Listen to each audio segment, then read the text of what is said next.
Hey, good afternoon. Hope you all having a good Monday. I'm hopping on here just to give a little update on the Diddy Combs trial. This is day 14 of the trial, and I've been catching some of the media news, listening in on some and reading some, and so far what's been going on is pretty interesting.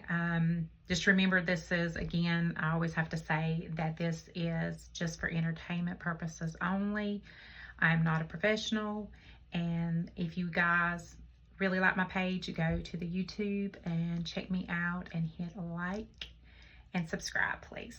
So with today's case, of course, Mia was cross-examined again, and trying to show that her testimony was basically not correct, that she was lying, that there was gaps in her story, but she held pretty strong. There was times that she didn't. One thing that they kept putting out there was the fact that she had praised Diddy in several social media posts, that she had told him happy birthday. They weren't supposed to, but they played a video of her, and I seen it online, of her drinking some water and telling Diddy happy birthday. So all these social media posts that she appeared to be praising Combs is what they kept saying.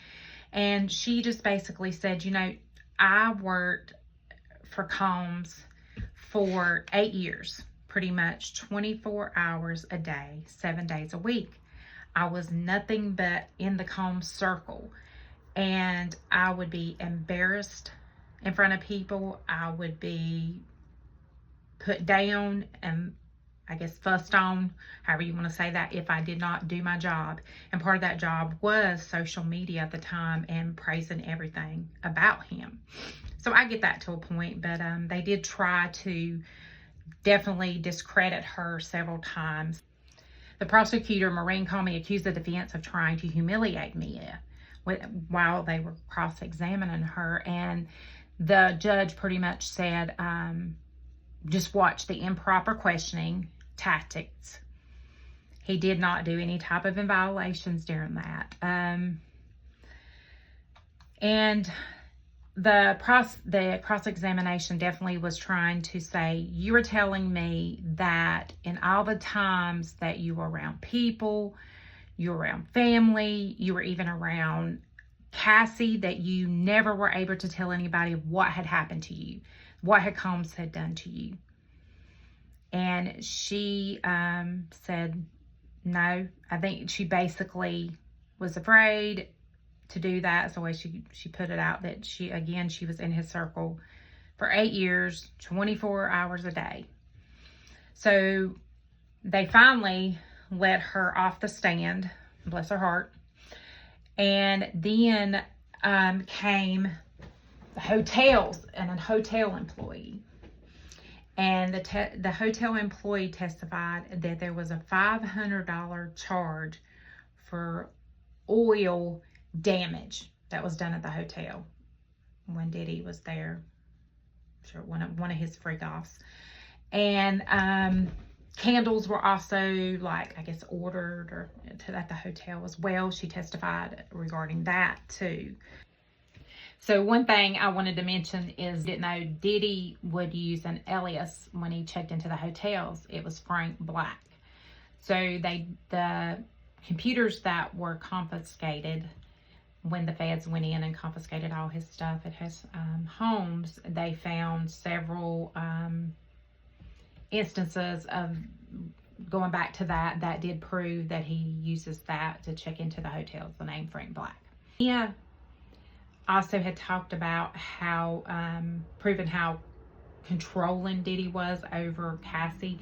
He had a tracker on Cassie's car, and he would frequently confiscate their phones, Mia's and Cassie's phones. She just described an environment of manipulation, control, stating that he pretty much brainwashed her and she constantly sought his approval, is why she continued to stress it, is why she would do the videos she did on social media. So that was her reasoning for doing those. Mia also revealed that when she left Diddy's employment, she initially had requested $10 million in severance pay, but had settled for $400,000, in which the attorneys mostly went to the attorney, she said, and she didn't really disclose the alleged abuse during this mediation. So recap that if Diddy he does face several charges, including sex trafficking, transportation to engage in prostitution, racketeering conspiracy.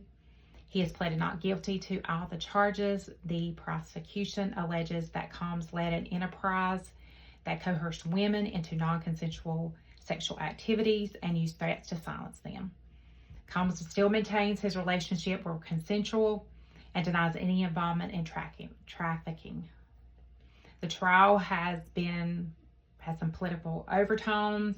You've actually heard something about President Donald Trump not ruling out a potential pardon for Combs if evicted, stating he would review the facts. So we have not, hopefully not, for that.